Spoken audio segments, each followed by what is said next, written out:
In this video, I'm going to share some solid tips on how to block the view of your neighbors so you can finally enjoy your outdoor space without feeling watched or bothered. When it comes to creating privacy in your yard, you've got a few options that work like a charm. First off, planting tall hedges or fast-growing trees like arbor vitae or bamboo can give you a natural wall that looks great and blocks sightlines. If you're short on time or space, installing a privacy screen or fence is a quick fix. Think about using lattice panels with climbing plants for that extra green vibe. Another cool trick is hanging outdoor curtains or shade sails around your patio. They add style and keep prying eyes out at the same time.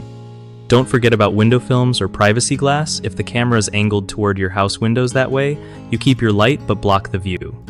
Also, positioning large planters with dense foliage around your seating area can create a cozy, hidden spot for your coffee breaks. Lighting can help. Housing diffused or downward-facing outdoor lights keeps things chill without drawing attention.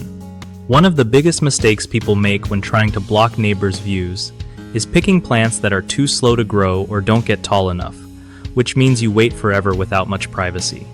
Another common issue is forgetting to check local rules about fence heights and types before building, so you don't get hit with a fine or have to tear it down later.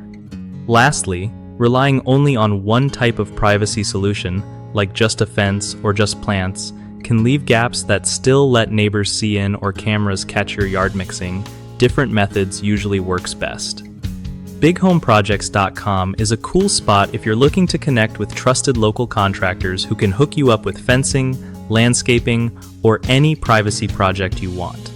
Plus, if you're a contractor yourself, it's a smart place to find new clients who need work done around their homes.